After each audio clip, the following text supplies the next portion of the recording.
अस्सलामु अलैकुम वरहमतुल्लाहि वबरकातुहू। आज मैं बहुत गुस्से में हूँ मेरे दोस्तों गिरी महाराज को लेकर।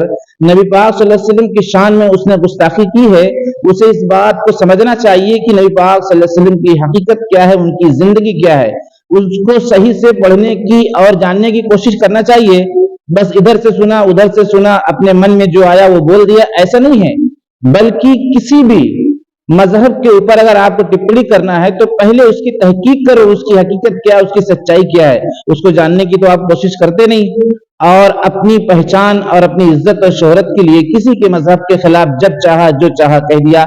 मेरे दोस्तों, इस पर मैं गुफ्तगू करने की कोशिश करूंगा और मोदी जी का एहतराम दिखाऊंगा कि जब मोदी जी ने एहतराम किया इस्लाम का, वो किस वक्त किया और कौन से अमल में किया, वो मैं वीडियो दिखाऊंगा आपको। आप उस वीडियो को देखकर हैरान हो जाएंगे कि जब देश के प्रधानमंत्री का ये जज्बा है, फिर उसके बाद ये सारा कांड कैसे हो रहा है, ये सारे कारनामे कैसे हो रहे हैं, लोगों के पास इतनी हिम्मत कहां से आ रही है।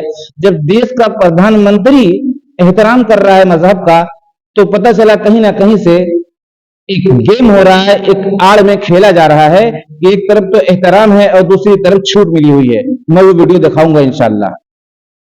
मैं गिरी महाराज को ये पैगाम देना चाहता हूं कि तुम थोड़े से अपने शोहरत के लिए, इज्जत के लिए आपने तो जो बोलना था बोल दिया, लेकिन आपने ये नहीं सोचा कि कितना बड़ा नुकसान इंसानों का इससे होगा।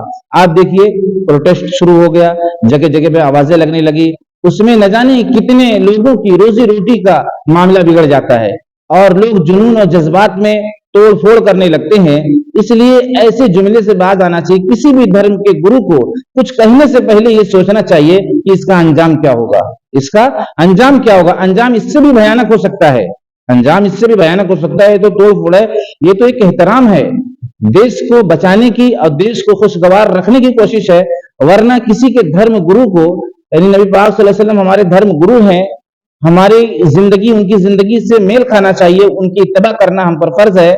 पता चला उनको ही आप बुरा कह रहे हैं तो फिर उनके मानने वालों का जो जज्बा होगा, जुनून होगा, वो बर्दाश्त के बाहर होगा। लेकिन उसके बाद भी एक लिमिट में, एक कंट्रोल में प्रदर्शन करते हुए लोग नजर आ रहे हैं। हालांकि बहुत बड़ा कदम भी उठाया जा सकता था, बहुत बड़ा कदम भी उठाया जा सकता था, और कभी कभी इसका रिएक्शन होता भी है। आपने देखा होगा कि कहीं मर्डर हो गया तो कहीं किसी को काट के फेंक दिए।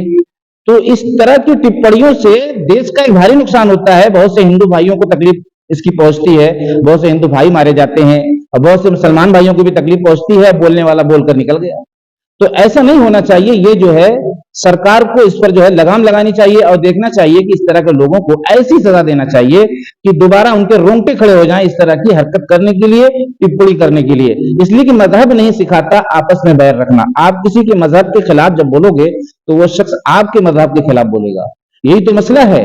आप किसी की आस्था को ठेस पहुंचाओगे तो पलटकर आपकी आस्था को ठेस पहुंचाएगा। जैसे मिसाल के तौर पे, आप किसी की मां को गाली दोगे तो वो सामने आपको गाली नहीं दे सकता, लेकिन आपके जाने के बाद आपके पीठ पीछे अगर आपने एक गाली दिया है तो वो 10 गाली आपको देने की कोशिश करेगा, और देते भी हैं लोग।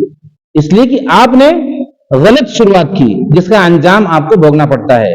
आप ये महसूस कर रहे होंगे कि मैं गाली देकर बहादुर बन गया, मेरा कोई कुछ बिगाड़ नहीं पाया, और मैं वहां पर जब गाली दिया तो सारे लोग खामोश थे। नहीं मेरे भाई, आपने तो एक गाली दी, आपको 50 गाली सुनना पड़ा है, लेकिन आपको पता नहीं है और आप जलील हुए हैं, बेइज्जत हुए हैं। इसलिए हमेशा मुल्क के अंदर और गांव के अंदर पड़ोसियों के साथ ऐसा माहौल बनाने की कोशिश करना चाहिए कि किसी के मजहब को किसी से ठेस न पहुंचे, किसी के मजहब को। मेरे गांव के अंदर ऐसा माहौल है कि मजहबी एतबार से हम बहुत ज्यादा सुकून से हैं, और हम मुसलमान लोग ज्यादा से ज्यादा 14 से 15-17 घर हैं, और हिंदू भाई हमारे यहाँ कम से कम 60 से 65 घर हैं।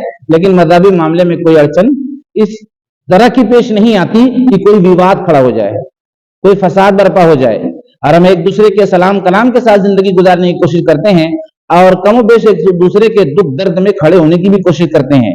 तो मेरे दोस्तों, ऐसे लोग देश का माहौल बिगाड़ने की पूरी कोशिश कर रहे हैं।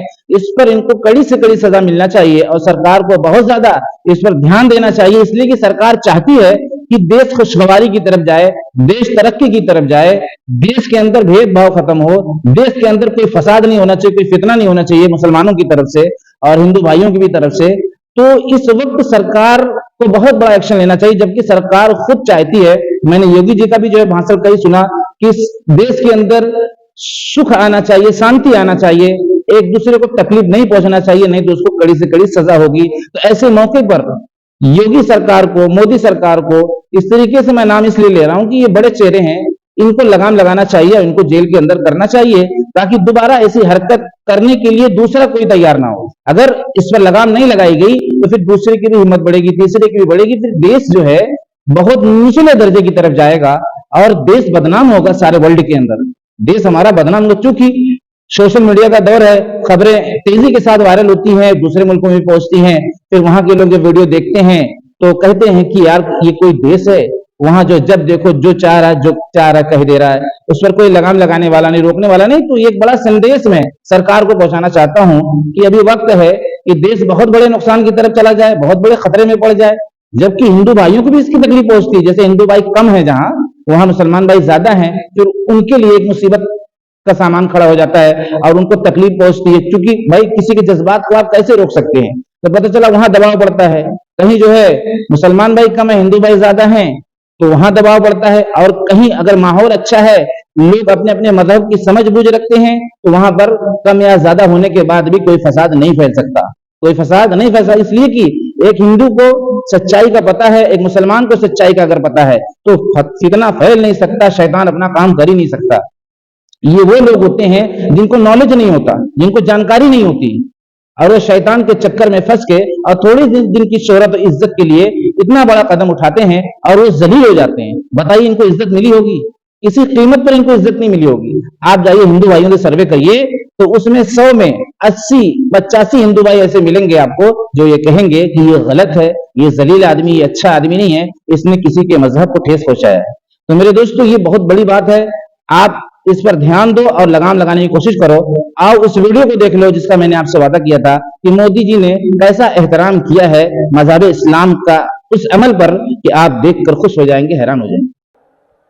मैं साफ इस बात को समझता हूं,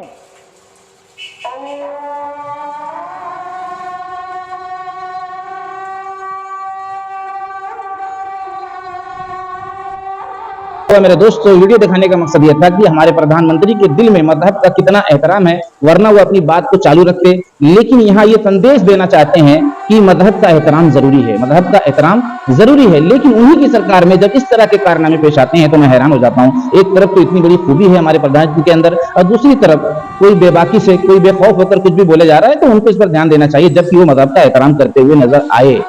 मेरे दोस्तों, आपने अपनी आंखों से देखा, वीडियो को बहुत बड़ी तादाद में शेयर करो और चैनल से इसलिए जुड़ोगे ताकि आइंदा इस तरह की गुफ्तगू आपसे करने की मैं कोशिश करूं और इस पर अपनी राय और अपना मशवरा रखने की कोशिश करूं और आपसे जुड़ने की मैं कोशिश करूं, ताकि बहुत बड़ी तादाद में अच्छाई का हुक्म आम हो सके और बुराई से लोगों को रोका जा सके। मेरे दोस्तों, मैं कोई मुकर्रिर नहीं हूं, मैं अपनी फिक्र और तलब रखने की कोशिश करता हूं। अगर आपने साथ दिया, मौका दिया, तो इंशाअल्लाह मेरी बात के अंदर सफाई और इस तरीके से फिक्रों के अंदर बहुत बड़ी तब्दीली और बहुत ज्यादा फिक्र आपको देखने को मिलेगी इंशाअल्लाह। अस्सलाम वालेकुम।